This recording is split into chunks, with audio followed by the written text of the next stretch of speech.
พระสงฆ์สวดพระพุทธมนต์เพื่อความเป็นสิริมงคลของบ้านเมืองและให้ประชาชนมีสติเกิดปัญญารอดพ้นจากภัยพิบัติได้สถานการณ์นี้ทุกคนตระหนักแต่อย่าตื่นตระหนกคนไทยต้องมีสติเพื่อฝ่าวิกฤตโควิด -19 ไปด้วยกัน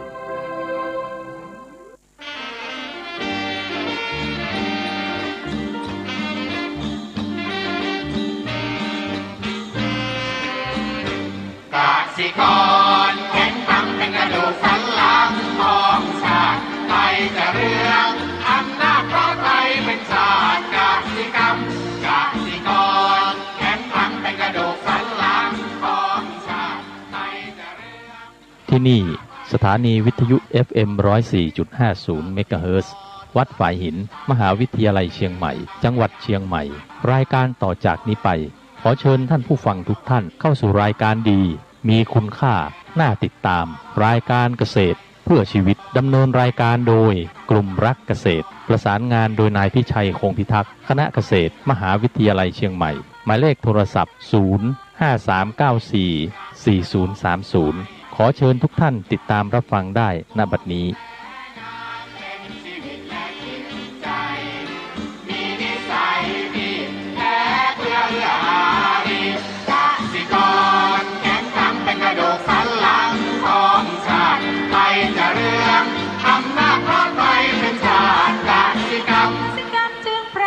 เป็นหลักมันอาชีพสำคัญผู้ไทยที่ไรสีใคร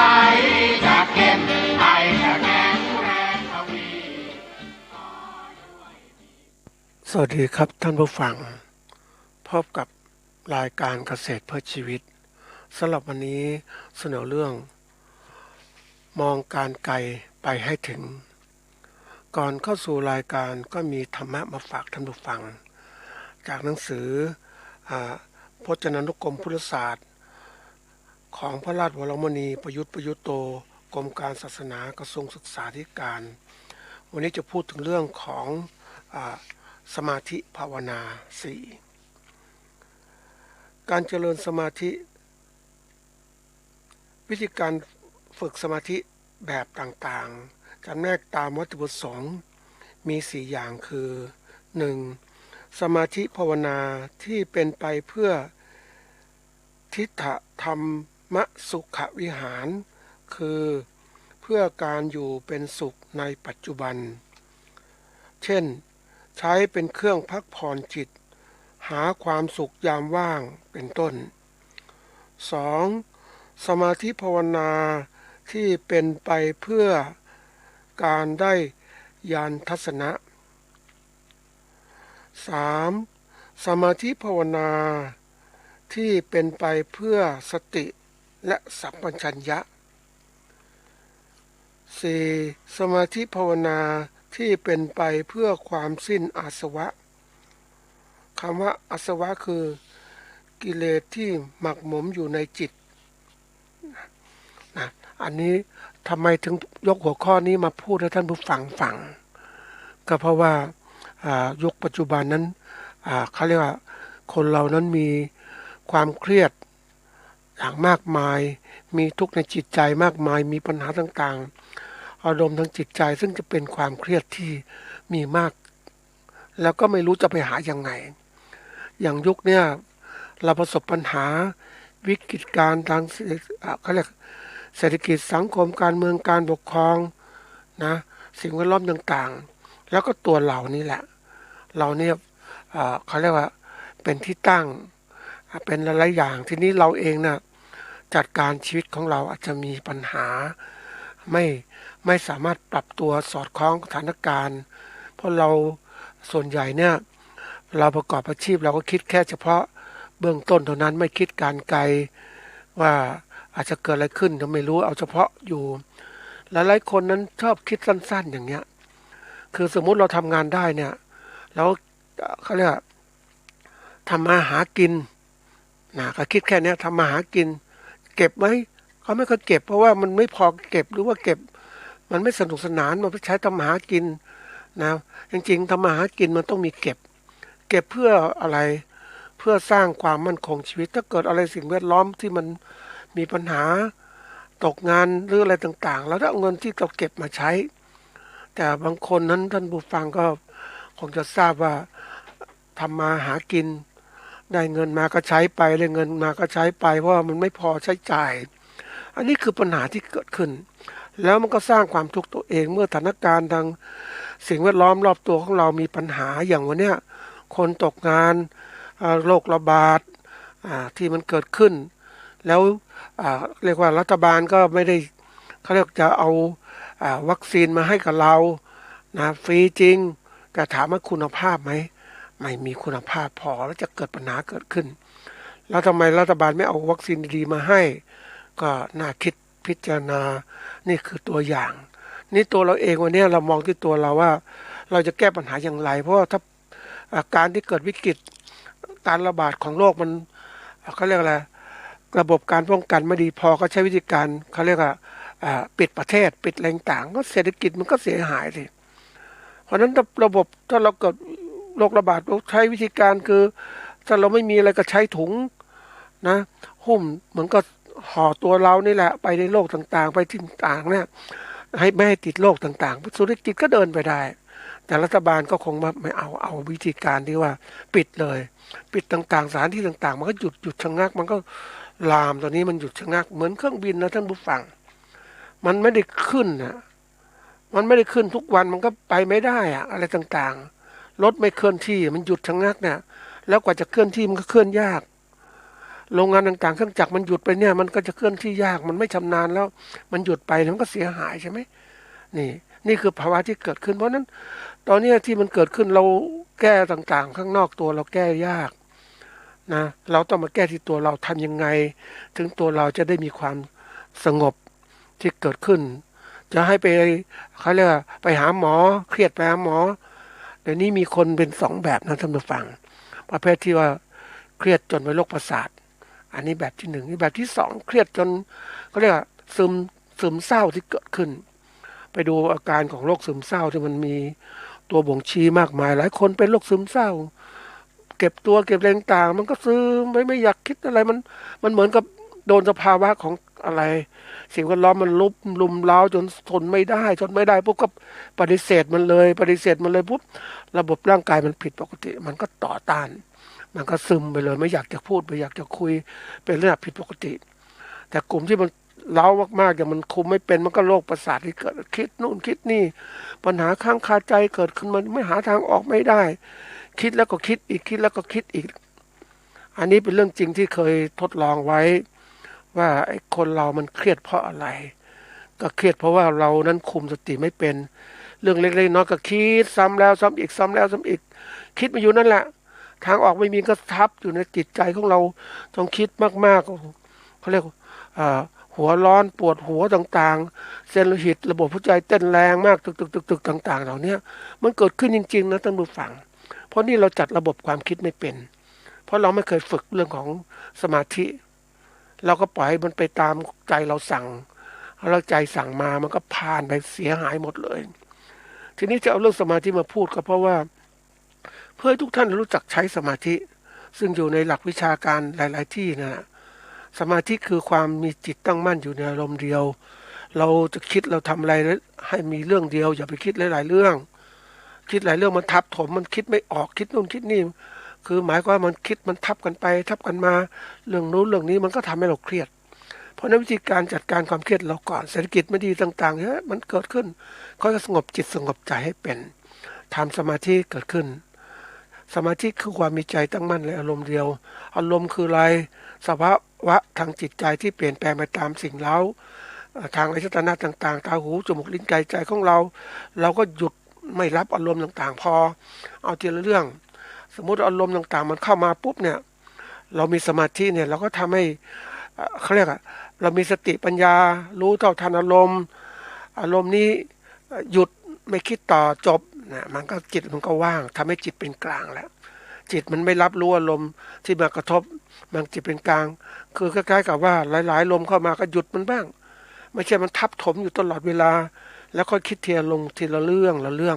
ให้เป็นนี่คือสภาวะการฝึกสมาธิทีนี้คนเราบอกว่าสมาธิมันไม่ถึงสำคัญเลยหลายคนชอบคิดอย่างนี้ท่านผู้ฟัง ไปเจอคนหลายคนจะชอบคิดอย่างเงี้ยไม่เอาคนไม่บางคนเนี่ยนะท่านผู้ฟังเจอเขาเนี่ยลองทำสมาธิไหมทำไม่ได้มันปวดมันเมื่อยมันมีนู่นมีนี่เรื่องนู้นเรื่องคิดต่างๆทั้งหมดมันคิดนั่งนิ่งๆนั่งไม่ได้อีก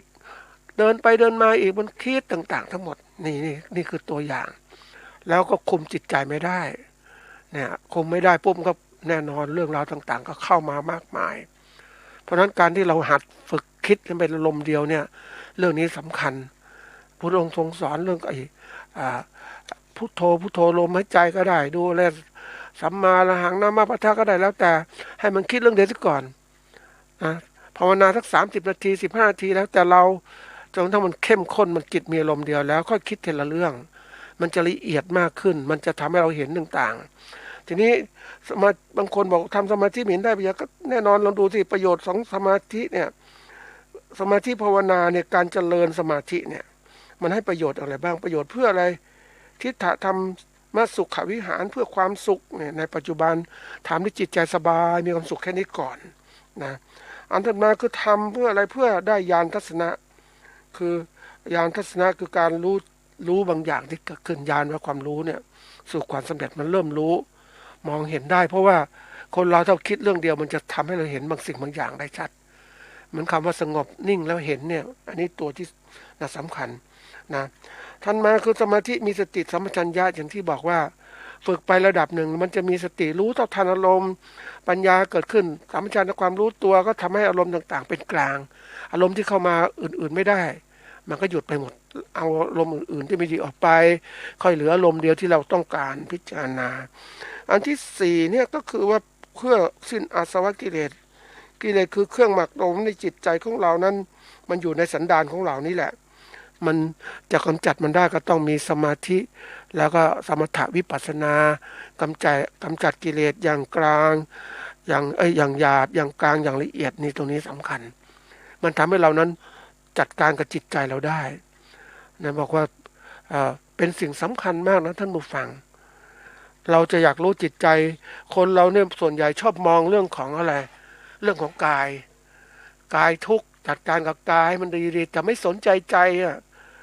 จิตใจของเราต้องบำรุงรักษาต้องมีแรงต่างมันออกกำลังกายอย่างที่เราว่าปกติเราเครียดร่างกายเครียดก็ออกกำลังกายแต่จิตของเราล่ะมันเครียดทำยังไงก็ต้องทำสมาธิเพื่อสะสมพลังจิตใจของเราให้มันรู้จักคิดให้มันทำรู้เท่าทันอารมณ์รู้บางเรื่องที่ลึกๆได้ถ้าเราปฏิบัติจริงๆมันจะรู้เท่าทันมันละเอียดมันสามารถจะรู้คนที่พูดคนที่เราโกหกหลอกลวงได้มันก็ต้องฝึกตรงนี้แหละนะซึ่งฝึกตรงนี้มันมีในหลักนี้ก็มีในพระพุทธศาสนาเนี่ยเขาบอกสมาธินั้นเราสามารถฝึกได้ทุกขณะกินดื่มทำพูดคิดแล้วก็มีสมาธิในจิตใจจดจ่อในสิ่งที่เราทำอย่าไปคิดเรื่องอื่นมากเกินไปคิดเรื่องที่เรากำลังทำนี่แหละนะแล้วนั่งสวดมนต์ก็ทำสมาธิเป็นสมาธิเดินจงกรมก็เป็นสมาธินั่งสมาธิก็เป็นสมาธิเนี่ยทุกอย่างทุกอิริยาบถของเราทุกลมหายใจก็เป็นสมาธิถ้าเรารู้จักฝึกจิตใจของเราให้มันเป็นสมาธิก็ทำได้แต่คนส่วนใหญ่มักจะมองข้ามเหมือนหนึ่งนะท่านผู้ฟังเรื่องจริงนะเราเองไม่สนใจกับการออกกำลังกายแต่เมื่อเราเริ่มร่างกายเขาไม่ดีปุ๊บปอดไม่ทำงานดีขึ้นร่างกายเจ็บป่วยต่างๆทำไงมันต้องออกกำลังกายเพื่ออะไรให้มันร่างกายแข็งแรงเกิดขึ้นถ้าไม่ออกกำลังกายเดี๋ยวเราจะป่วยติดเตียงก็ได้นะท่านผู้ฟังหลายคนเป็นอย่างนี้อันนี้คือกำลังกายเราต้องรู้อ่ะถ้าเรารู้ล่วงหน้าเราก็จัดการตัวเราก่อนที่มันจะเกิดขึ้นนี่จิตใจของเราก็เช่นกันเราต้องรู้จักฝึกจิตใจยิ่งสถานการณ์ทางแบบนี้จิตใจอย่างที่รัฐบาลออกข่าวว่าโควิดเป็นอย่างงู้นอย่างนี้โอ้ยทุกวันมีแต่โควิดแก้ปัญหาโควิดคือพยายาม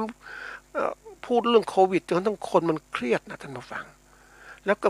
ไม่พูดแก้ปัญหาเศรษฐกิจจะทำยังไงการค้าการขายเป็นยังไงโกงจะโควิดปิดนู่นปิดนี่แล้วที่แก้ปัญหามันไม่ดีอีกต่างหากบางคนมาพูดแหมมันแพทย์จะว่าอะไรนะวัคซีนอะไรก็ฉีดไปเถอะเนี่ยพูดอย่างเนี้ยแล้ววัคซีนจริงๆมันสิ่งที่เรามีวัคซีนคุณภาพต่ำอย่างเนี้ยมาฉีดเนี่ยเหมือนคนนะท่านผู้ฟังมีอะไรก็กินไปเถอะแต่ไม่เคยคิดว่าให้กินแล้วมันให้โทษอะไรไหมเพราะเราไม่ได้มองให้ชัดเจนแล้วก็เขาเรียกกระบอกเสียงของรัฐบาลเนี่ยมันก็เหมือนกับว่าเขาเรียกว่าปิดบังความจริงที่เกิดขึ้น ท่านผู้ฟังเชื่อไหมว่าเอาปริมาณของโรคคนป่วยที่เพิ่มขึ้นเนี่ยกี่คนเนี่ยเป็นผลจากการตรวจใช่ไหมตรวจมาจึงมีคนป่วยก็มาหาใช่ไหมอันนี้เป็นการตรวจแบบเชิงลับแต่เชิงลุกเนี่ยมันต้องสำคัญคือซุ่มไปทั้งประเทศเลยดูเป็นยังไงมาเห็นเปอร์เซ็นต์ของการป่วยมีมากขึ้นถ้าเราจับเนี่ยไปจะเริ่มรู้มากขึ้นทีนี้รัฐบาลไม่ตรวจนะท่านผู้ฟังไม่ตรวจให้ครบตัวที่ชุมชนไหนมีปัญหาเครือข่ายนั้นมีก็ตรวจก็พบนู่นพบนี่แต่ชุมชนที่ไม่ได้ตรวจเป็นยังไงนะมันยังมีอยู่อีกไหมเห็นไหมแล้วก็ปิดบังข้อมูลเป็นจริงมันต้องมีปริมาณเท่าไหร่โลกเนี่ยก็บอกว่ามันเป็นโลกคงต้องเราจะรู้ความจริงก็ต้องหาเอาความจริงมาเปิดเผยแต่ต้องบอกว่าเขาไม่เปิดเผยความจริงทั้งหมดหรอกเหมือนยาวัคซีนเหมือนกันเนี่ยเคยไปคุยกับหมอนะเรื่องของยาที่เรากินเนี่ยเราคิดมันเป็นคุณมันยานี่มันช่วยแก้ปัญหาโน้นบางแก้ปัญหานี้แก้โรคโน้นโรคนี้ยาดีมากนี่แต่คุยกับหมอยานั่นคือสารเคมีมันมีประโยชน์และมีโทษมันมีผลข้างเคียงที่สูงแล้วเอามองประโยชน์อย่างนั้นแต่บางจริงมันก็ทำให้โทษมันก็มีอยู่นะมันยังแฝงอยู่ในนั้นถ้าปริมาณไม่มันเกินไปหรือน้อยเกินไปก็ไม่เกิดประโยชน์มากเกินไปก็เกิดโทษน้อยเกินไปก็ไม่เกิดประโยชน์เอาขนาดพอเหมาะแต่เราถ้ากินไปบ่อยๆเป็นไงบ้างไตเราพังเลยนะเห็นไหมไม่มีใครมาบอกถ้าเรากินยาตัวโน้นตัวนี้คนรุ่นใหม่คนที่เขาเห็นต่างๆเนี่ยก็เรียกว่าต้องใช้ธรรมชาติบำบัดบ้างถ้าเคมีบำบัดที่มีอยู่ในยาต่างๆได้เป็นผลไหมผลข้างเคียงมันเยอะแยะไปหมดแล้วไม่พูดถึงเห็นไหมเพราะนั้นทุกคนก็กลัวเหมือนกับเราบอกว่ามีอาหารอะไรก็กินไปเถอะแต่ถามกินแล้วเป็นโทษไหมคนที่เขาฉลาดก็ต้องดูให้อาหารมีอะไรมีผลข้างเคียงไหมกินได้ไม่ได้เหมือนไปเจอเขาให้เขาเรียกอะไรยุคนี้เป็นยุคอาหารที่แบบท่านผู้ฟังต้องดูนะคือผู้บริโภคเขาไม่ไปซื้ออาหารกินมากมายนะเขาก็พวกร้านอาหารสะดวกซื้อเขาก็เก็บนะทีนี้มันเก็บอาหารสำเร็จรูปไว้นานเกินไปครับท่านผู้ฟังนะพวกที่เอาง่ายๆเนี่ยเก็บแช่แข็งไว้นานก็มีคนซื้อก็มาเอามาขายบางทีนี่มันนานเกินไปเกินกำหนดนะมันก็เสียได้ใช่ไหมเหมือนอาหารใส่ถุงอาหารทำตอนเช้าตอนเย็นๆไปกินจะเป็นไงมันก็เริ่มบูดเสียใช่ไหมเหมือนกันนะท่านผู้ฟังเพราะนั้นอาหารจะกินบอกกินไปเถอะหรือยาบางก็กินฉีดไปเถอะแล้วมันทำให้เราตายเป็นไงคือไม่มีการพูดความจริงนะโลกนี้มันน่ากลัวนะคนที่พูดความจริงบางทีก็พูดไม่ได้แล้วก็เดี๋ยวโดนนู่นโดนนี่แต่สังคมปัจจุบันมันหลอกลวงมันมีข้อมูลข่าวสารที่หลอกลวงเพราะนั้นเราเองจะต้องไปหาข้อมูลให้มากขึ้นมองโลกให้สำคัญให้มันเห็นเราถึงจะรู้เพราะนั้นหัวข้อที่ฝากนี่หัวข้อที่อยากจะฝากท่านผู้ฟังคือสมาธิเนี่ยเราฝึกมากๆมันจะช่วยเรามีเขาเรียกมีญาณทัศนะมันรู้เห็นรู้เรื่องบางเรื่องที่มันคนอาจจะมองไม่เห็นเพราะเราฝึกเนี่ยเราเห็นเนี่ยเราอาศัยเราเป็นลูกศิษย์พระพุทธเจ้าเนี่ยทำตามพระพุทธเจ้าเราจะเห็นเลยว่ามันมีอะไรที่มันต่อเนื่องเป็นยังไงนะมันมีสิ่งนี้มีนึกถึงธรรมะข้อหนึ่งนะท่านผู้ฟังอย่างธรรมะว่าเขาเรียกว่าปฏิจจสมุปบาทเนี่ยมีองค์หรือมี6ข้อ12ข้อเนี่ยคำว่าอันนี้คือปฏิจจสมุปบาทคือการเกิดขึ้นพร้อมแห่งธรรมทั้งหลายเพราะอาศัยกันธรรมที่อาศัยกันเกิดขึ้นพร้อมหรือการที่สิ่งทั้งหลายอาศัยกันจึงเกิดมีขึ้นเนี่ยตั้งแต่อวิชชาความไม่รู้ต่างๆและคำนี้ก็มีคำว่าปฏิจจสมุปบาทเนี่ยมีชื่อเรียกหลายชื่อและที่สำคัญก็คืออิทัปปัจจยตาแปลว่าภาวะที่มีอันนี้เป็นปัจจัยทุกอย่างเป็นปัจจัยเราเข้าใจนะท่านผู้ฟังเราเครียดก็มีปัจจัยมันมีเหตุเป็นปัจจัยทำให้เกิดผลสิ่งนี้เรามีคนชั่วเป็นผู้ไม่ดีเป็นบริหารประเทศสมมุตินะมันก็ทำให้เรานั้นเดือดร้อนเนี่ยนะไม่มีความสามารถในการบริหารประเทศอย่างเนี้ยนะอันนี้ไม่ได้บอกประเทศไทยนะประเทศอื่นนั่นแหละเพราะนั้นประชาชนก็จะเดือดร้อนนะเราเองก็ต้องดูทีนี้เราเองก็ไม่มองไม่ออกเพราะว่าเราไม่เคยฝึกถ้าเราฝึกอย่างนี้เป็นลูกศิษย์พุทธเจ้าเราจะรู้เลยว่าเฮ้ยอันนี้ข้อมูลเป็นจริงอย่างนี้ เราจะคิดพิจารณาอย่างไรเราก็ต้องเป็นคนที่ฝึกจิตฝึกใจให้มีความฉลาดเราอย่าไปหลงเชื่อบางอย่างที่พูดไปนู่นไปนี่เราต้องฝึกแม้กระทั่งจะเชื่อผู้ดำเนินรายการเองก็อย่าไปเชื่อเราไปเชื่อพระเจ้าดูอ่านดูปฏิบัติตามท่านเป็นยังไงให้มันเขาเรียกว่ามีสติปัญญารู้เท่าทันต่างๆที่เกิดขึ้นมันจะสอนตัวเราเองผู้รู้ที่เกิดขึ้นจากการที่เราฝึกบ่อยๆเนี่ยจะบอกเราเองว่าอันไหนถูกอันไหนไม่ถูกเราต้องพยายามฝึกตัวนี้วันนี้เข้าสู่รายการหัวข้อนี้ก็เชื่อมต่อกันที่ว่า หัวข้อมองการไกลไปให้ถึงนะคำว่ามองแปลว่าอะไรมองว่าเป็นคำกริยาว่ามุ่งดูเนี่ยเราจะมองแล้วมุ่งดูเอาเต็มที่เต็มตาของเรามุ่งดูมันไปไงนี่คำว่ามองการไกลแปลว่าอะไรแปลว่าเป็นคำกริยาเพราะคาดคะเนเหตุผลเหตุการณ์ล่วงหน้าได้อย่างถูกต้องหรือใกล้เคียงโดยอาศัยเหตุผลหรือประสบการณ์เป็นต้นนี่เรามองการไกลให้เป็นนะท่านผู้ฟังเรามองการไกลเหมือนนักธุรกิจที่ก็มองการไกล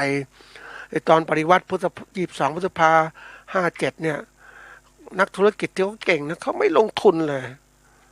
เขาเห็นแล้วสถานการณ์ประเทศไทยปฏิวัติอย่างเงี้ยไม่คุ้มค่าในการลงทุนเขาเก็บเงินไว้อย่างเดียวนะเขารู้เนี่ยเห็นไหมนี่เขามองการไกลแต่พวกเราเองเราไม่สนใจเราไม่รู้เป็นยังไงเขามองทำไมเขาเห็นรู้ปฏิวัติปุ๊บมันเกิดขึ้นเขาหยุดเลยนี่ขนาดนักธุรกิจคนหนึ่งนะท่านผู้ฟังซึ่งเขาก็มีสติปัญญารู้เท่าทันเหตุการณ์ต่างๆเพราะเขามองการไกลแล้วมันก็เป็นจริงตามนั้น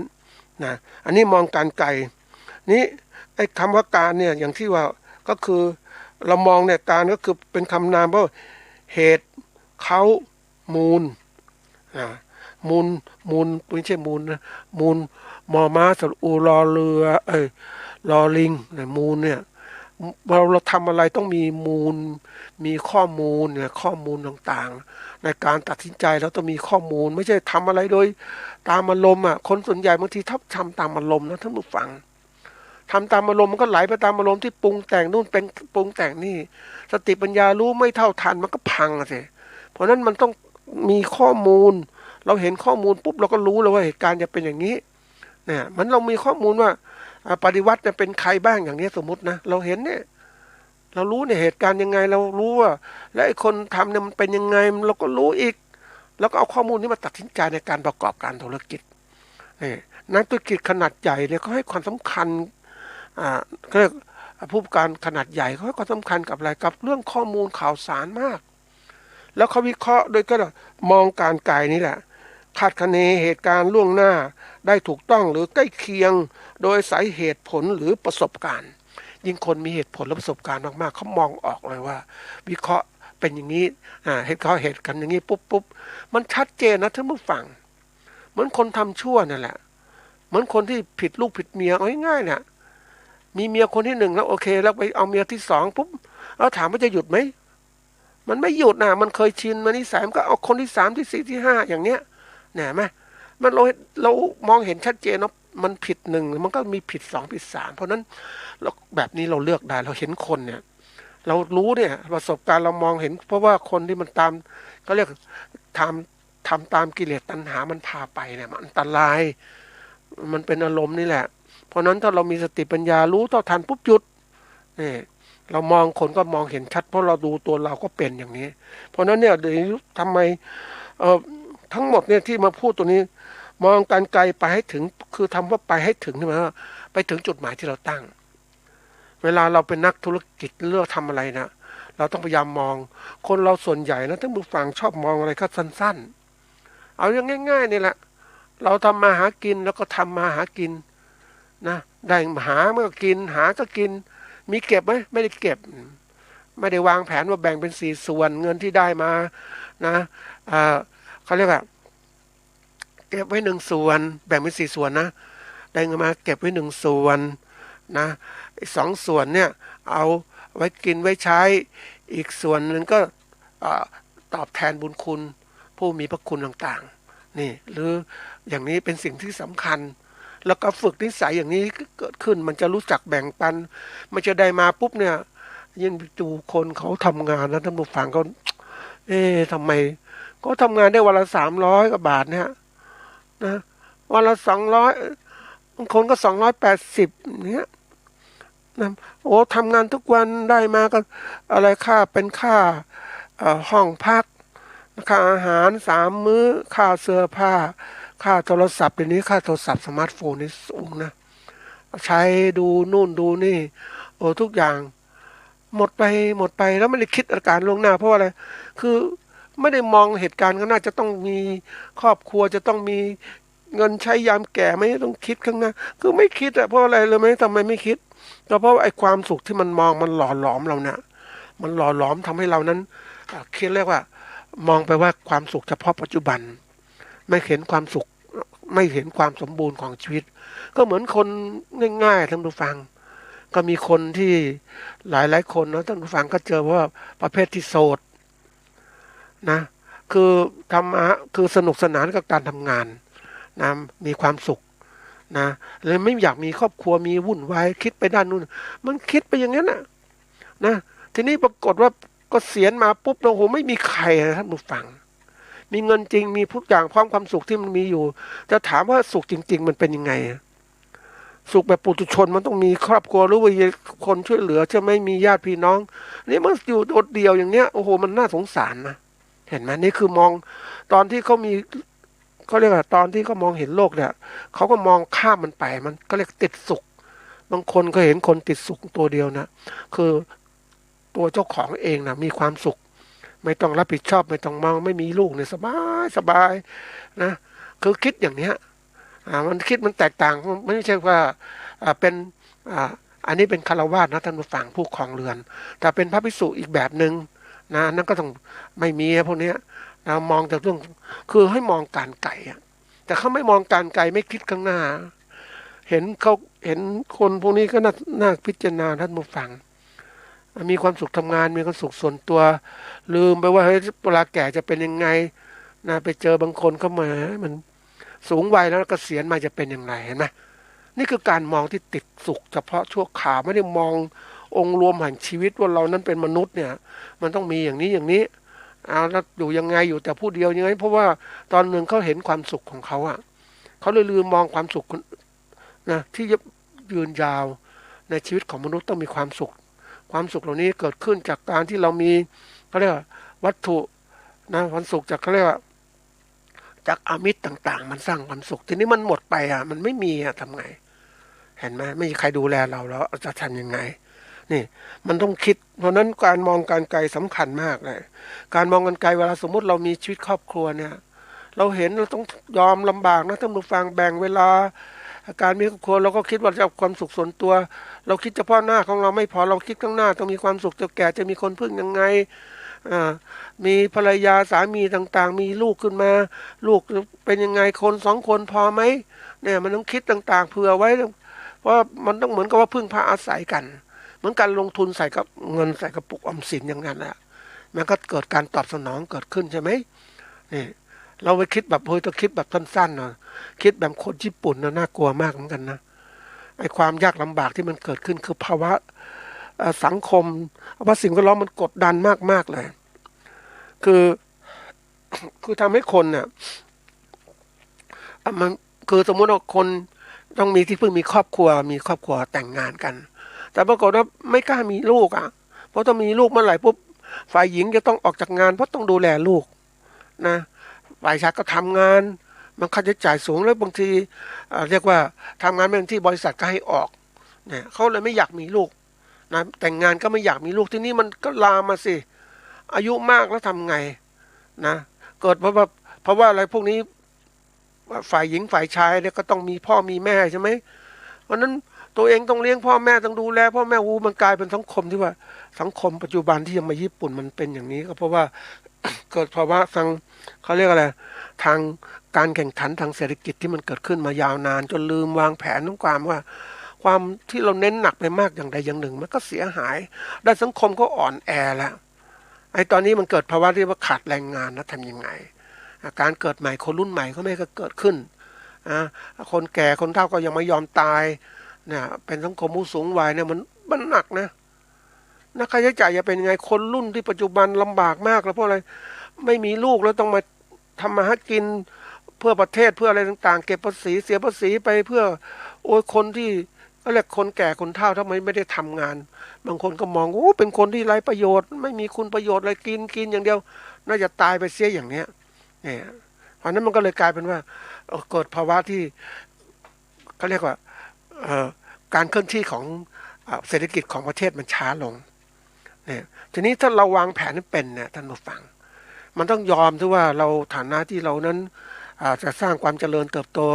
ในด้านการเกษตรของประเทศอย่างเนี้ยเราก็ต้องแต่งงานมีลูกทั้ง3 คนอย่างเนี้ยแล้วก็ทำงานเกษตรไปอะไรไปมองอนาคตแบบนักธุรกิจที่มองการไกลไม่ใช่มองเฉพาะว่าเอาเฉพาะความสุขอย่างเนี้ยคือญี่ปุ่นมันถูกกดดันเรื่องสภาวะเศรษฐกิจที่การแข่งขันมันสูงการมีลูกแต่ละคนยากค่าใช้จ่ายก็สูงอีกมันแบกรับภาระไม่ไหวมันกดอย่างเงี้ยเขาเรียกว่ามันตัวเองตัวสังคมมันทำเองแรงงานก็ไม่มีเพราะนั้นแรงงานก็แพงอีกใช่ไหมคือเรียกว่าไม่มีแรงงานคนนะท่านผู้ฟังคนมันน้อยนี่คือปัญหาที่เกิดขึ้นแตกต่างจากสังคมจีนที่เขาเป็นคอมมิวนิสต์เนี่ยเขาพัฒนาสร้างคอมมูนขึ้นมามีแรงงานครอบครัวมีลูก1 หรือ 2 คน 3 คนก็เกิดขึ้นเศรษฐกิจมันดีเนี่ยเพราะนั้นความมั่นคงทางเศรษฐกิจมันจะสูงนะก็ทำงานด้วยการเกื้อกูลจากภาครัฐที่มีสวัสดิการสังคมเกิดขึ้น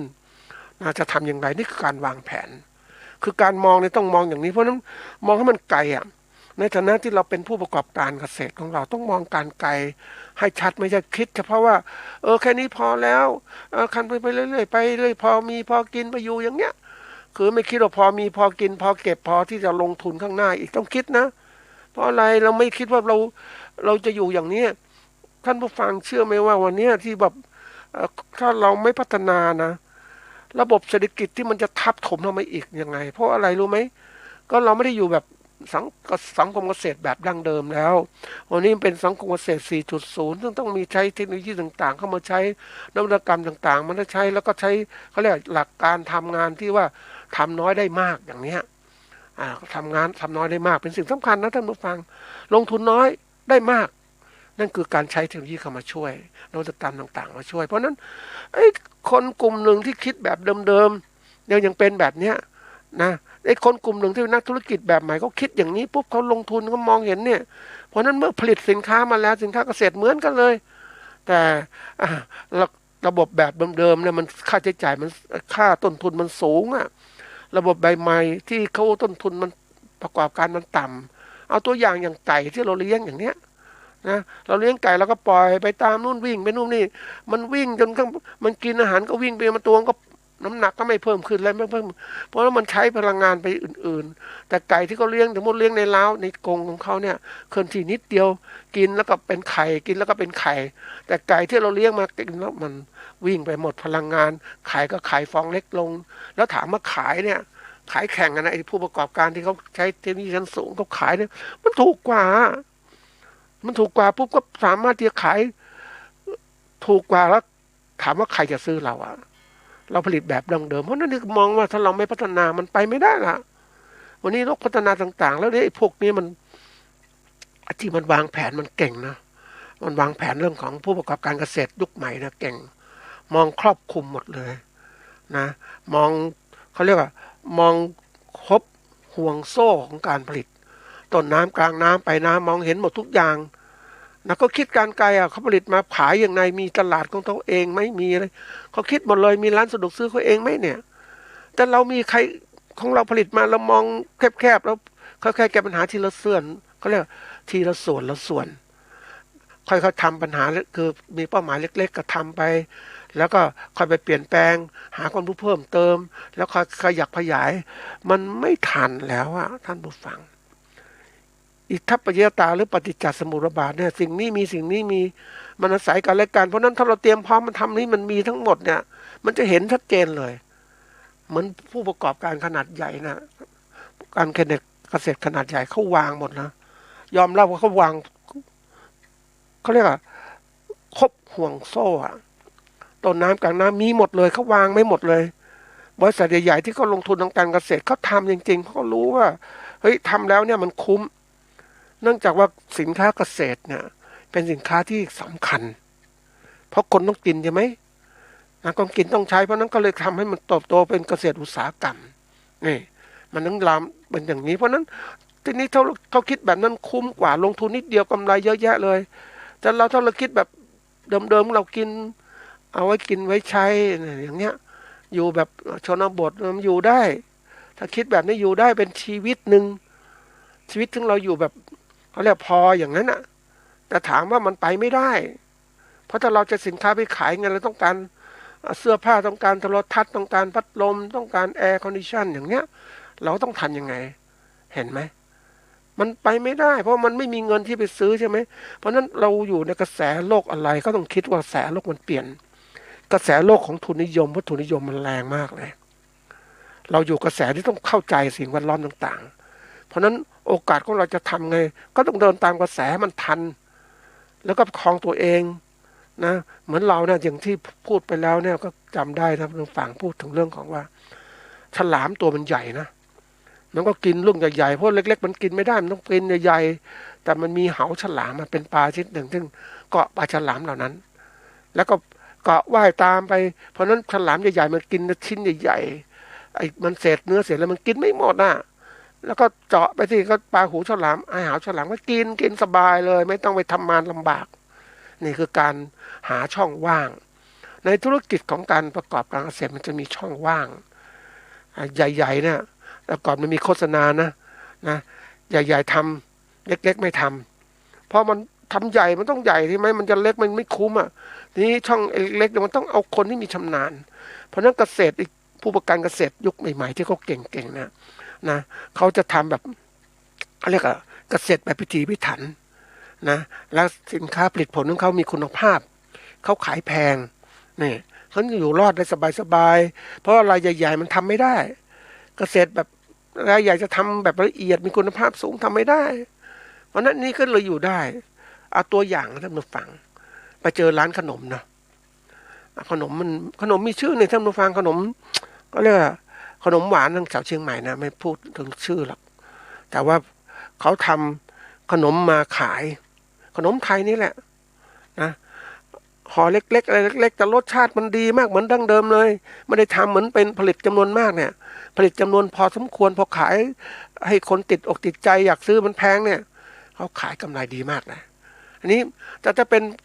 ประกอบการขนมขนาดใหญ่นะโอ้โหมันต้องทำอย่างนี้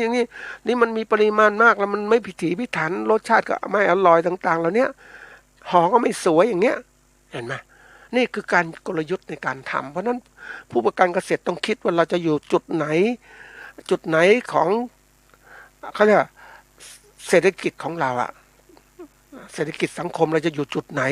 เราต้องมีกำหนดจุดของเราเองบ้างไม่ใช่มองว่าเฮ้ยเอาสั้นๆคิดอะไรก็คิดสั้นๆแล้วค่อยพัฒนาทีละขั้นมันไม่ได้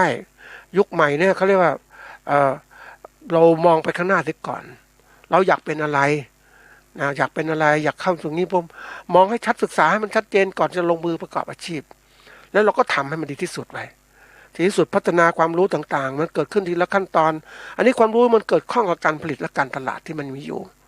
แต่การมองการไกลหมายความว่ามองไปข้างหน้าด้วยการมองเรื่องเขาเรียกมองเป้าหมายที่มันเกิดขึ้นอย่างชัดเจนว่าเราจะเป็นอะไรเนี่ยอันนี้คือตัวอย่างนะมันทำให้เราเกิดความกระตือรือร้นจะมองภาพที่ชัดเจนว่าเฮ้ยกระแสโลกมันเป็นอย่างนี้ละคือมันต้องคิดอย่างนักธุรกิจนะก็บอกว่าอย่างตัวอย่างเช่นว่าไอ้คนที่เป็นนักธุรกิจสายการบินมันมองเห็นชัดเจนว่ามันเกิดโรคโควิดระบาดปุ๊บมันอยู่ปุ๊บมันขายหุ้นสายการบินทิ้งหมดเลยมันไม่ทำเลยไปทำอย่างอื่นมันรู้ว่า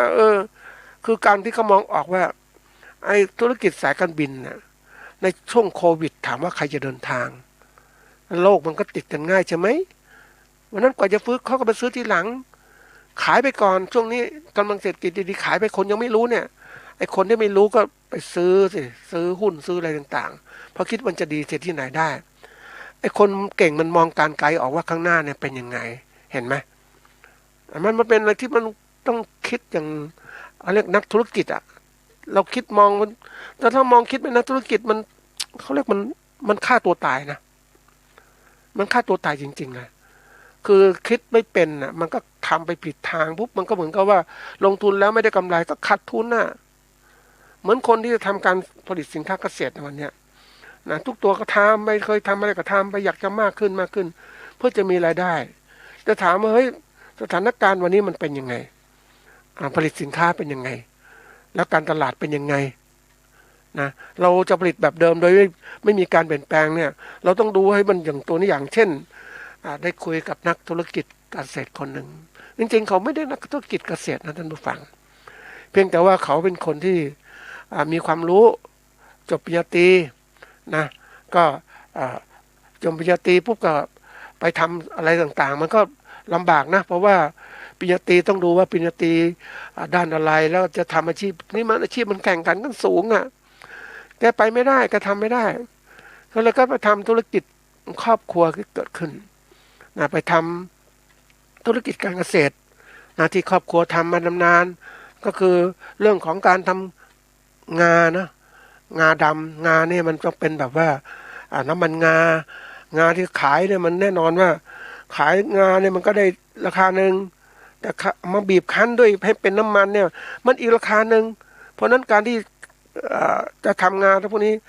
ถ้าทำงาแบบเมล็ดขายมันก็ต้องผลิตแล้วรีบขายทันทีเพราะเก็บไว้แล้วเนี่ยจะมีศัตรูมีแมลงกินต่างๆเม็ดงาต่างๆทีนี้มันเก็บไว้ได้นานนะมันต้องรีบขายก็ราคาก็ต่ำใช่ไหมแกก็เลยมาทำเป็นน้ำมันงานะได้แล้วบีบน้ำมันงาแล้วบีบแบบเย็นไม่ต้องไปอบด้วยความร้อนไม่ต้องทำอะไรเพราะฉะนั้นก็ได้น้ำมันงาที่คุณภาพนะขายน้ำมันงาได้ตัวนึงนะอันนี้มันถึงว่าถั่วลายเสือเนี่ยถั่วลิสงลายเสือที่มันเป็นต่างๆเนี่ยผลิตมาเนี่ยก็ถ้าขายพ่อค้าเป็นเมล็ดถั่วไปเป็นฝักถั่วไปก็ได้ราคาเนี้ยแล้วมันได้ราคาพวกนั้นไหนๆก็ทำแล้วก็เฮ้ยก็ทำตลาดด้วยได้ไหมขายที่บ้านขายในตลาดขายด้วยทั้งหมดที่มีอยู่นะแกก็เลยทำนี่มันก็มีช่องว่างคือบ้านต่างๆบ้านแกเนี่ยมันอยู่ในชนบทแกก็ทำไงเป็นที่ท่องเที่ยวแล้วก็การโฆษณาตัวเองเนี่ยแกก็ทำได้ดีนะเปิดร้านที่บ้านนะขายนู่นขายส้มตำมีอะไรต่างๆนะถ่ายภาพยนตร์ทำไว้ทุกอย่างแล้วก็ปรากฏว่าค้าขายเนี่ยนะเวลามีที่ไหนเนี่ยก่อนเนี่ยกับเหมือนกับว่าคือเข้าในรูปแบบที่เรียกว่าตอนที่เขามีงานเนี่ยต่างๆเนี่ยพวกโอท็อปเนี่ยที่มันเริ่มต้นเกิดขึ้นมาเนี่ยแกก็เข้าไปขายไปอะไรต่างๆวางสินค้าเกษตรไปนะเพราะว่ารัฐบาลก็สนับสนุนในเขาเรียกจังหวัดในชนบทนะมากกว่าในจังหวัดในเมืองเพราะว่าเขาเป็นผู้ประกอบการรัฐบาลก็กระจายเพราะฉะนั้นไม่ว่าจะเป็นโอท็อปจะได้ก็ไปขายแล้วจากโอท็อปก็กลายเป็นเน็ตอีกก็ไปขายแล้วก็มีการพัฒนาความรู้เรื่องของการที่เรียกว่าค้าขายทางดิจิตอลมาร์เก็ตติ้งคือตลาดทางอินเทอร์เน็ตเนี่ยให้คนไปให้เขาเรียนรู้โลกกว้างขึ้นเพราะมันก็มีความรู้พื้นฐานทางปริญญาตรีพวกก็มองเห็นเฮ้ยทำสิไหนๆรัฐบาลให้ทุนฟรีไปอบรมต่างๆก็ไปทำไปแล้วก็ขยับค้าขายนะแล้วก็ปรากฏว่าแกก็โชคดีก็คือเข้าไปค้าขายนะก็เป็นไปได้ว่าแกใช้วิธีการว่ามี Facebook เปิด Facebook ทำนู่นทำนี่ไปมีไลน์มีโทรศัพท์ติดต่อต่างๆใครอยากซื้อแล้วก็ติดต่อมาที่นี่โดยตรงที่ตัวแกก็วางแผนขายนี่ก็มีจากพวกของสินค้าเกษตรแล้วก็มีพวกของน้ำผึ้งป่าอย่างเนี้ยรับมาจากพม่าดูสุขภาพดูคุณภาพยังไงแล้วก็ขายนี่ปรากฏว่าแกขายเนี่ยฐานะในช่วงที่มีโควิดระบาดคนก็ไม่ก็เดินทางท่านผู้ฟังคนไม่ไปซื้อต่างๆนะเพราะฉะนั้นสินค้าถ้าพวกที่เขาเป็นเกษตรกรที่ค้าขายมันค้าขายไม่ได้อะไม่มีคนมาที่บ้านมาที่ชุมชนต่างๆเนี่ยลำบากทีเดียวอ่ะมันขายไม่ได้แต่แกได้ขายได้เพราะอะไรก็กระเทือนนิดหน่อยเองเพราะอะไรก็มีการโทรศัพท์มาสั่งสินค้าเกษตรน้ำผึ้งน้ำมันงาถั่วลายเสือสินค้าเกษตรอื่นๆหลายตัวสร้างหมดเลยนะราคาก็คือก็ทำคุณภาพท่านผู้ฟังสินค้าคุณภาพมันก็มีช่องทางขายก็ตั้งราคาขึ้นไป ไอ้คำว่าราคาก็คือความที่มันเกิดขึ้นมาการซื้อขายที่เป็นที่พอใจระหว่างผู้ซื้อผู้ขายตกลงราคากันนี่คนที่ซื้อเนี่ยก็พอใจว่าสินค้ามีคุณภาพผู้ขายกำหนดราคาเท่าไหร่ก็ซื้อเพราะว่ามันซื้อที่อื่นไม่ได้คุณภาพอ่ะใช่ไหมมันก็เกิดการว่าการวางค้าขายเขาก็พูดเก่งนะในการที่รู้ความต้องการของลูกค้าว่าลูกค้าต้องการสินค้าคุณภาพแล้วแกก็สามารถตอบสนองสินค้าคุณภาพกับลูกค้าในราคานี้แกก็ขายได้สบายเลยกำไรดีทีเดียวอยู่รอดสบายเห็นไหมนี่คือการมองที่ว่าเราทำอะไรต่างๆเนี่ยมันจะต้องมองไปถึงความเปลี่ยนแปลงทางเขาเรียกสถานการณ์ทางเศรษฐกิจสังคมสิ่งของเรามันเปลี่ยนเพราะโลกปัจจุบันเนี่ยเราจะซื้อสินค้าเนี่ยเอาง่ายๆท่านผู้ฟังถ้าเรามองไม่ชัดเราก็กลายเป็นเหยื่อของนายทุนเอาตัวอย่างนะวันเนี้ยนะเรามองไม่เป็นเนี่ยเราขายสินค้าผลิตสินค้าเกษตรไปตอบสนองนายทุนค้าขายออกนอกชุมชนแล้วก็หวังว่าตลาดนอกชุมชนเป็นตลาดที่ดีนะเราก็ลืมว่าไม่สนใจตลาดในชุมชนของเราทีนี้ปรากฏว่าถ้าตลาดนอกชุมชนเนี่ยพ่อค้าซื้อกดราคาเราไปเนี่ยแล้วเราไม่เคยหาพ่อค้าหลายๆรายปุ๊บเนี่ยมันจะทำยังไงนะแล้วตลาดชุมชนเราก็ไปพัฒนาชุมชนยังไงก็ตามเราก็อยู่ในชุมชนของเราไปเจอเนี่ยชาวบ้านที่เขาค้าขายนะเขาก็เหมือนกับว่าเขาในชุมชนในเดี๋ยวนี้ในหมู่บ้านต่างๆก็ในชุมชนเนี่ยเขาย่อมมีตลาดนะตลาดเขาเรียกบางคนก็เสาร์อาทิตย์บางคนก็เป็นเรื่องของทุกวันพุธทุกวันอะไรเนี่ยตอนเย็นๆเนี่ยมีการตลาดก็ชาวบ้านต่างๆมาเปิดร้านในที่ชุมชนนั้นก็ซื้อขายแลกเปลี่ยนกันคนอยากกินอะไรก็มีสินค้านี้คือทำให้สินค้าที่เกษตรกรผลิตนั้นมันสามารถผลิตไปได้และขายได้คือเราผลิตสินค้าเกษตรถ้าเรามีตลาดรองรับเนี่ยมันพังนะท่านผู้ฟังเพราะสินค้าเกษตรมันเก็บไม่ได้นานใช่ไหมส่วนใหญ่ถ้าไม่แปรรูปนะเก็บไม่ได้นานทีนี้เขาค้าขายไม่ว่าจะเห็ดไม่ว่าจะผักบุ้งน้ำเต้ามะระต่างๆฟักทองต่างๆมีการขายกันวางในบ้านในตลาดเพราะมีการซื้อแลกเปลี่ยนเพราะนั้นเศรษฐกิจชุมชนก็จะดีร้านค้าชุมชนก็ไปได้ไม่ว่าจะซื้อแต่ทีนี้มันก็มีว่าถ้าเราคิดถึงให้ไม่สนใจตรงเนี้ยในการมองในการพัฒนาตลาดในชุมชนของเราให้มันอยู่ได้อย่างเนี้ยเพราะเราชุมชนเกษตรชุมชนชนบทมันจะเป็นอย่างนี้ แต่ที่นี้ปรากฏว่ามีร้านสะดวกซื้อเข้าไปแล้วไอ้คนเราถ้าผมมองใกล้นะมันก็เห็นว่าสะดวกของเราราคาถูกเข้ามาเลยก็ซื้อเขาสนับสนุนสินค้าร้านค้าชุมชนก็ไม่สนับสนุนเพราะว่ามันยังขายสินค้าไม่เหมือนกันนี่ไม่สะดวกไม่ซื้อห้องก็ไม่เป็นห้องแอร์ต่างๆก็คิดมองว่าร้านสะดวกซื้อดีกว่าแรกๆมันถูกกว่านะทีนี้กลไกการตลาดก็ต้องรู้ว่า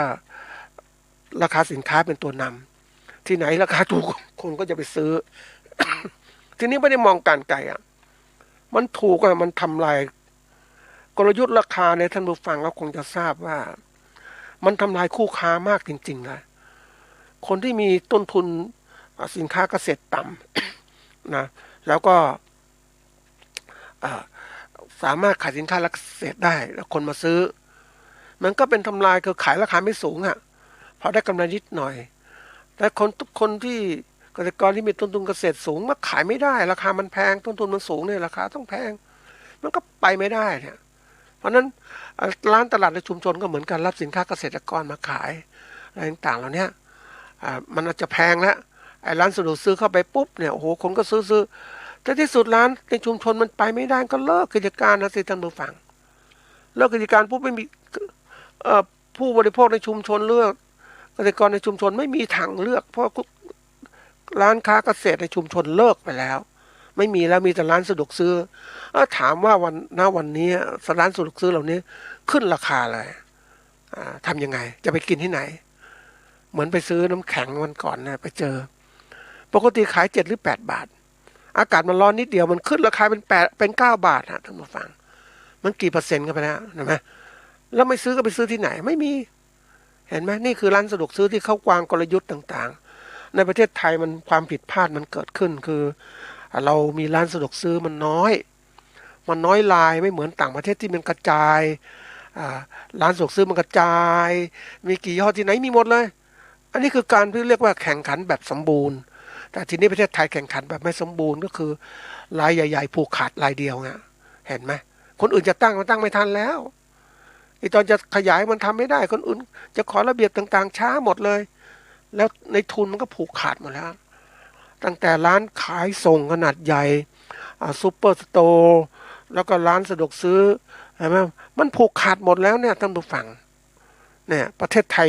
คือเรามองถ้าเรามองไม่ออกเนี่ยนะมันก็จะไม่เห็นแล้วแต่ถ้าเรามองให้มันลึกเข้าไปจะเห็นเลยว่านี่คือตัวร้ายเลยแล้วเสร็จแล้วเกษตรกรผลิตสินค้าเกษตรจะขายอะไร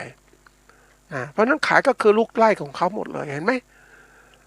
นี่คือกลไกเพราะนั้นวันนี้จะหาทางออกยังไงเพราะระบบเศรษฐกิจมันระบบที่ว่ามันผูกขาดแบบจากเขาเรียกว่ามันผูกขาดมาจากระบบอะไรระบบที่ไม่เป็นประชาธิปไตยตั้งแต่เริ่มต้นเผด็จการทุนนิยมร่วมกับผู้ทำรัฐประหารต่างๆมันเป็นอย่างนี้เพราะนั้นมันอย่างที่บอกว่าโอ้มันน่ากลัวนะท่านผู้ฟังคือเราคิดไม่ไกลไม่เห็นนะแต่เราคิดมองการไกลมันเห็นนะวันนี้สุดมันก็ระบบผูกขาดแล้วทำยังไงนะจะกินจะใช้เนี่ยในฐานะที่แบบวิกฤตเศรษฐกิจมันจะเกิดขึ้นข้างหน้านะสินค้าที่เราจะต้องกินต้องใช้เนี่ยเราซื้อมาหมดเลยต้องกินต้องนู่นนี่หมดเลยเราผลิตเองไม่ได้พวกเอาตัวอย่างคนจะเดือดร้อนก็คนในที่ไม่ได้ทำการเกษตรเนี่ยไม่มีอะไรกินนะต้องซื้อในสินค้าราคาแพงข้าวขึ้นราคาจะเป็นยังไงเห็นไหมผูกขาดอย่างนี้ยังไงนะปรากฏข้าวยังคุมไม่ได้อยู่เพราะว่าอะไรพวกเกษตรกรเนี่ยบางรายเล็กเด็กก็ยังทำสินค้าข้าวมาขายนะเป็นข้าวถุงข้าวอะไรต่างๆเหล่านี้มันยังผูกไม่ได้อยู่นะแต่วันเด็กข้างหน้าถ้าในระบบตลาดในเมืองเนี่ยมันคุมหมดนะท่านผู้ฟังข้าวจะขึ้นราคาทำยังไงทุกคนต้องซื้อต้องใช้เห็นไหมต้องกินน่ะเพราะฉะนั้นวันเนี้ยถ้าเรามีโอกาสก็พยายามต้องช่วยเหลือผู้ประกอบการขนาดเล็กไอ้ของชุมชนมันจะแพงสักนิดทำอยู่ได้แต่ถ้าเราไม่ทำแล้วท่านผู้ฟังมันจะเป็นเหมือนกับในกรุงเทพในที่ต่างๆนะมันจะเป็นร้านด้วยแบบเก่งๆทั้งนั้นแหละในทุนต่างๆลงทุนไว้หมดร้านสะดวกซื้อเสร็จเลยหมดนะครับท่านผู้ฟังวันนี้เราเห็นตัวอย่างเช่นร้านที่เขาลงทุนนะเราก็เห็นแล้วกลยุทธ์ในการทำลายผู้ประกอบการพ่อค้าในชุมชนที่เขาร่ำรวยตั้งก่อนเนี่ยนะในตลาดในเมืองแล้วก็แล้วแต่เนี่ยตัวอย่างในจังหวัดต่างจังหวัดในเชียงใหม่เนี่ยก็เช่นกันเดี๋ยวนี้พวกนั้นสมัยก่อนก็มีหลายร้านละเล็กแหละก็คุมไม่หมดเนี่ยมันก็แข่งขันกันได้ใช่ไหมอันนี้ปรากฏว่าตอนนี้มีร้านใหญ่มาแล้วมาลงเชียงใหม่เนี่ยสินค้าขายทุกอย่างหมดเลยเยอะแยะราคาถูกคนก็ไปซื้อเพราะนั้นไอ้ร้านที่มันเคยอยู่ในชุมชนเนี่ยมันไปไม่ได้เพราะอะไรสินค้ามันแพงกว่ากันนะการซื้อสินค้าเนี่ยมันก็มีตัวอย่างว่าพ่อค้าจะซื้อสินค้ามากเนี่ยราคาซื้อมาเนี่ยก็ถูกต่อหน่วยถูกแต่ซื้อจำนวนน้อยราคาก็แพงขึ้นราคาแพงนี่คือตัวอย่างเพราะนั้นระบบเนี่ยมันจะสู้มันจะเป็นอย่างนี้เราเองต้องมองว่าจะอยู่อย่างไรและเตรียมการในระบบการเกษตรของเราน่ากลัวถ้าเราไม่คิดการไกลเราต้องมองการไกลมองให้ไกลแล้วก็คิดเขาเรียกคิดถือความเขาเรียกความยั่งยืนคนส่วนใหญ่ที่ระบบที่เราคิดกันทั่วไปคือคิดแล้วทำทีละขั้นเรามีวิสัยทัศน์แค่นี้เราคิดแล้วทำทีละขั้นแต่วิสัยทัศน์เรามองการไม่ไกลก็ทำแค่นี้แล้วทำไปแล้วไปเจอปัญหาอุปสรรคต่างๆใช่ไหมแต่ถ้าเรามองการไกลปุ๊บคิดแล้วทำอย่างเป็นระบบนะอย่างที่ว่าทุกอย่างมันเชื่อมต่อกันต่อเนื่องกันมันเป็นแบบปฏิจจสมุปบาทนี่แหละการประกอบมีสิ่งนี้มีสิ่งนี้มีมันอาศัยกันและกันที่เกิดขึ้นมันคุ้มเหมือนกับบริษัทใหญ่ที่เขาทำนะใช่ไหมเขาคุมเรื่องการเกษตรนะสมมติว่าการผลิตแล้วเขาคุมเรื่องการตลาดมีตลาดเล็กขนาดร้านสะดวกซื้อตลาดขายปลีกขายส่งซุปเปอร์สโตร์คุมหมดเลยเพราะนั้นก็คุมตรงนี้ได้ปุ๊บเนี่ยทำไมเกิดขึ้นคือเขาเนี่ยก็สามารถที่จะเกื้อกูลได้สินค้าเนี่ยมันขายตรงนี้มันยังออกตรงนี้ได้มันไปนี่ได้มันมีหลายช่องทางทีนี้เราเองก็เช่นกันเราก็ต้องมองเฮ้ย วันนี้ตลาดเนี่ยมันถูกคุมแบบนี้แล้วนะมันมีตลาดตัวใหม่ที่เกิดขึ้นที่มันสิ่งที่ต้องพิจารณาถ้าเราทำได้ก็ทำคือตลาดทางอินเทอร์เน็ตเนี่ยมันมาแก้รูปคือคนเนี่ยมันถูกบีบนะทุกท่านผู้ฟังในระบบของการพัฒนาเนี่ยนะมันถูกบีบก่อนนี้จะซื้อสินค้าต้องไปที่ห้างนู้นห้างนี้ต่างๆที่เกิดขึ้นแล้วปรากฏว่าสินค้าในห้างกับแพงนู่นแพงมันรู้สึกมันลำบากที่นี่คนมันคิดเกณฑ์คิดโปรแกรมแพลตฟอร์มต่างๆที่เกิดขึ้นก็สร้างการค้าการขายที่เรียกว่าขายทางอินเทอร์เน็ตเนี่ยสามารถไปซื้อได้ใครลงทุนก่อนได้ก่อนแล้วระบบคนคิดคันขายอย่างนี้ปุ๊บมันก็คิดตามว่าเฮ้ยมันมีค้าขายปุ๊บก็ต้องมีระบบส่งสินค้าสิใช้บริการยังไงก็ใช้บริการที่มันส่งบริการสินค้าเหมือนไปรษณีย์เราเนี่ยแหละไปรษณีย์ไทยแต่ก่อนนะตุ้มเตี้ยมไปส่งสินค้าก็โอ้ยนะยอมรับว่าอึดอัดอ่ะมันเป็นรัฐวิสาหกิจก็จริงผูกขาดมันก่อนเนี่ยแล้วก็ไม่ปรับตัวไม่รวดเร็วช้าต้องไปส่งที่ทำการไปรษณีย์ต่างๆไอ้ร้านไอ้พวกที่ทำโลจิสติกต่างๆที่เก่งเนี่ยไปทำไปถึงในชุมชนเลยนะจะส่งสินค้าอะไรก็ได้หมดเลยนะรับเห็นไหมเพราะนั้นไม่ต้องไปที่ทำการไปรษณีย์แล้วนี่คือการแข่งขันที่เกิดขึ้นไปรษณีย์ก็ต้องทำอีกต้องปรับปุ๊บคือถ้าไม่มีการแข่งขันเนี่ยมันเป็นอย่างผูกขาดนะเหมือนเรายกตัวอย่างการบินไทยไงแต่ก่อนตรงนี้ราคาก็แพงใช่ไหมทีนี้มันมีอะไรการบินที่ราคาถูกเห็นไหมไม่ต้องกำไรเยอะเอาพอตัวนี้ปริมาณแต่เอาที่ว่ากดขี่ราคาขูดรีดขูดเนื้อเนี่ยนะไม่มีใครอยากขึ้นแหละในช่วงที่ว่ามีสายการบินราคาถูกคนจะขึ้นอย่างนี้หมดไม่ต้องไปนั่งโก้หรูเราเอาแค่นี้เราไปเดินทางเพราะว่าเขาต้องเดินทางทำงานธุรกิจใช่ไหมไปไหมระบบการแข่งขันสมบูรณ์เกิดขึ้นการบินไทยแพ้ไหมเนี่ยเพราะนั้นพวกนี้เหมือนกันวันนี้ต้องมาดูว่าเราเองในฐานะที่ทำการเกษตรเนี่ยเราเป็นผู้ประกอบการถ้าค้าขายมีตลาดของเองทำเลยตลาดชุมชนก็ท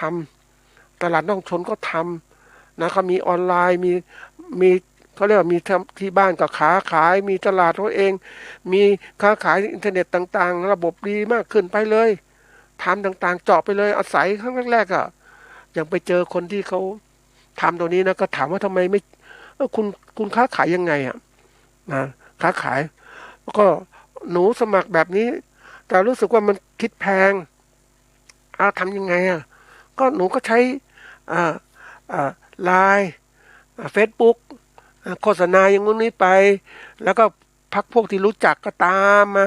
แล้วการเขาเรียกว่ามีระบบที่เรียกว่าลูกค้าสัมพันธ์นะอันนี้สำคัญนะท่านผู้ฟังคำว่าลูกค้าสัมพันธ์เป็นระบบที่เรียกว่าการให้เขาเรียกว่าการบริหารลูกค้าน่ะลูกค้าครับคนที่คนมาซื้อสินค้าจากเราเรียกลูกค้านะเดี๋ยวนี้เขาเรียกว่าเป็นอะไรคุณลูกค้าเนี่ยคำว่าสวยนะเรียกลูกค้าอย่างเดียวมันรู้สึกมันไม่ดีคุณลูกค้าเนี่ยนะเขาพยายามทำแล้วก็ซื้อสินค้าอะไรก็จดรายจดเขาเรียกจดชื่อไว้หมายเลขโทรศัพท์ติดต่อต่างๆเวลามีสินค้าตัวใหม่ก็โทรศัพท์บอกไปหรืออะไรบอกไปนั่นเป็นความสัมพันธ์ที่เกิดขึ้นบางรายสมัยก่อนนะเขาเรียกว่าทำจดหมายเดือนละครั้งหมุนเวียนต่างๆว่ามีอย่างงู้นอย่างนี้นะอันนี้ใช้จดหมายก็คุ้มตอนนี้มันไม่ต้องใช้จดหมายแล้วเดี๋ยวนี้ใช้Facebook หรือใช้อะไรต่างๆแล้วเนี้ยนะก็ที่มันทันสมัยมากขึ้น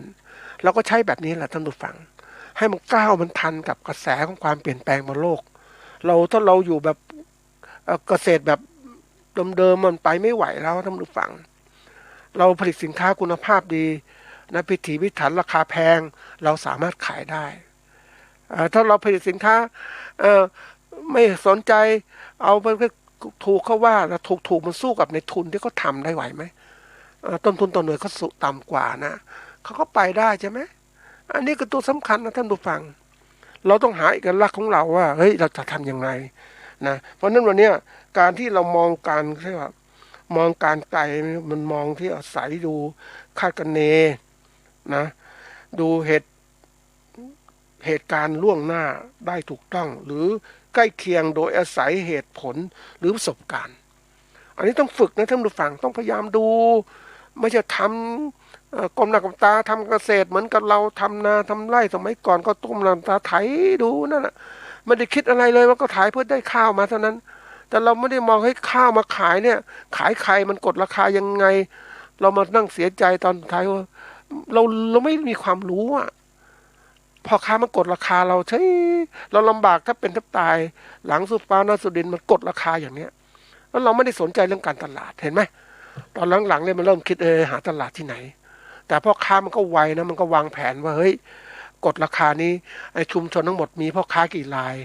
ก็ตกลงกันว่าเขตนี้ราคานี้เขตนี้แบ่งกันเลยนี่เห็นไหมมันก็กดอย่างเนี้ยเพราะนั้นวันนี้เราต้องพยายามคิดให้มันทันนะพยายามหาทางออกมีแหล่งที่ไหนบ้างค้าขายเองบ้าง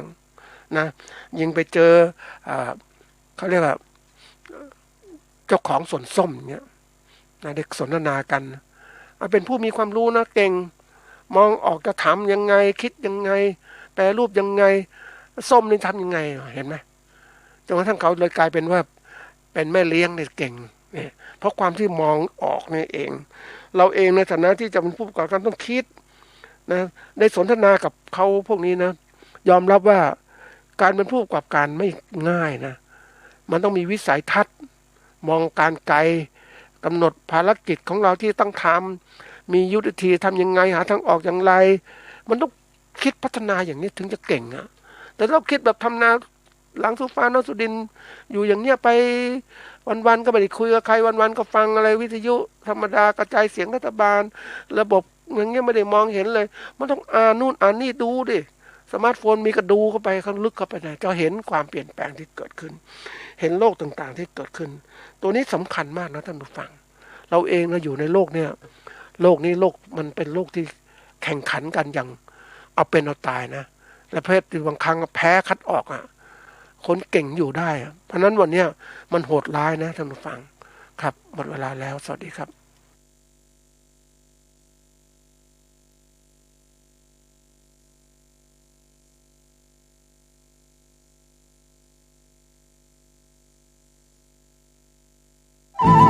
ที่จบไปแล้วนั้นเป็นรายการเกษตรเพื่อชีวิตดำเนินรายการโดยอาจารย์พิชัยคงพิทักษ์